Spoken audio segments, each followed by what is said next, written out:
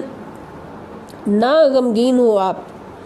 ان اللہ، بے شک اللہ تعالیٰ، معنا، ہمارے ساتھ ہے،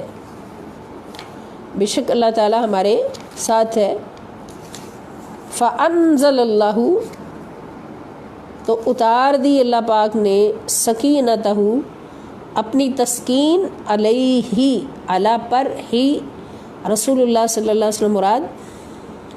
آپ پر اپنی تسکین اتار دی، نازل فرما دی. وَأَيَّدَهُ، اور آپ کی مدد فرمائی، بِجُنُودٍ، ایسے لشکر کے ساتھ، لم تروہا، جنہیں تم نے نہیں دیکھا. وجعل، اور بنا دیا، کر دیا، کلمۃ الذین کفروا السفلی، کلمہ بات، الذین، ان لوگوں کی، کفروا، جو کافر ہوئے، اور کافروں کی بات کو کر دیا، السفلی، سرنگوں، کافروں کی بات کو سرنگوں کر دیا، جھکا دیا، ذلیل کر دیا. وَكَلِمَةُ اللَّهِ هِيَ الْعُلْيَا، اور اللہ کی بات ہی ہمیشہ سربلند رہتی ہے. واللہ عزیز حکیم، اور اللہ تعالی غالب حکمت والا ہے. انفروا، تم سب نکلو، خفافاً، ہلکے ہو کر، وثقالاً، اور بوجھل ہو کر، جہاد کے لیے ضرور نکلو. وجاہدوا، اور جہاد کرو، باموالکم، اپنے مالوں کے ساتھ، وانفسکم، اور اپنی جانوں کے ساتھ، فی سبیل اللہ، اللہ کی راہ میں. ذالکم خیر لکم، یہ بہتر ہے تمہارے لیے. ان کنتم تعلمون، اگر تم اپنا نفع نقصان جانتے ہو. لو کانا،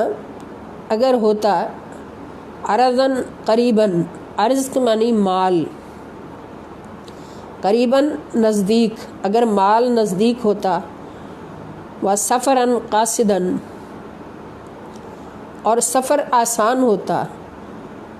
لاتبعوک، لمز بر لا، یہ تاکید کے لیے ہے کہ ضرور بر ضرور، اتبعوک، وہ پیروی کرتے آپ کی، یعنی آپ کے ساتھ جہاد میں ضرور شامل ہوتے. ولیکن، اور لیکن، بعودت، بعودت بعید سے ہے، واحد مؤنث غائب کا صیغہ، کہ دور معلوم ہوتی ہے، علیہم، ان کو، الشقۃ، مسافت، مسافت ان کو دور معلوم ہوتی ہے، اس لیے وہ آپ کے ساتھ جانا نہیں چاہتے. اور یہ منافقین کی بات ہے. وَسَيَحْلِفُونَ بِاللَّهِ، اور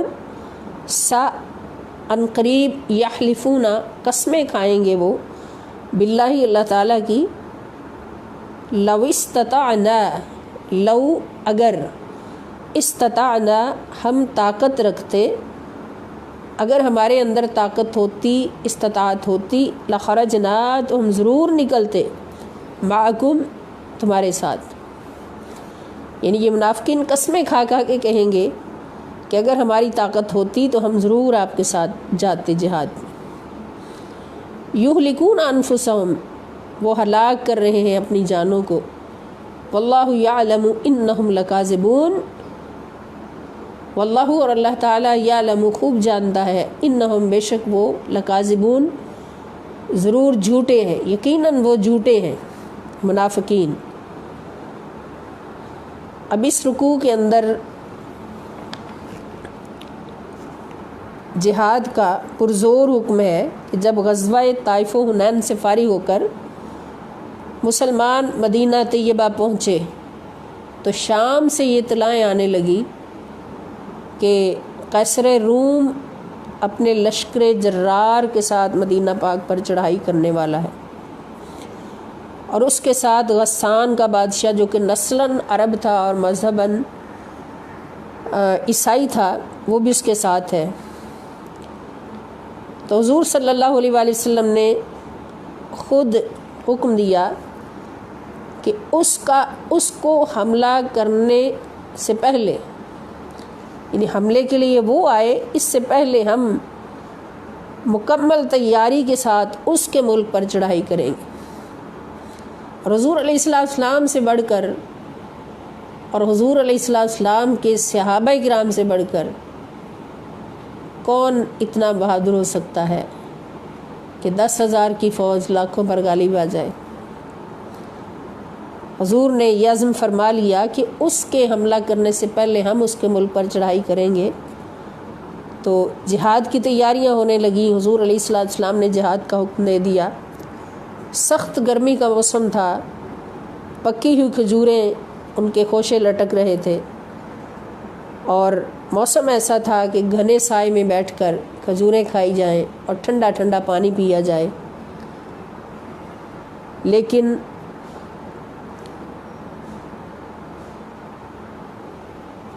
اس وقت جہاد کا حکم ہو گیا جس موسم میں جنگ کرنا اتنا مشکل تھا، لیکن اللہ اور اس کے رسول صلی اللہ تعالی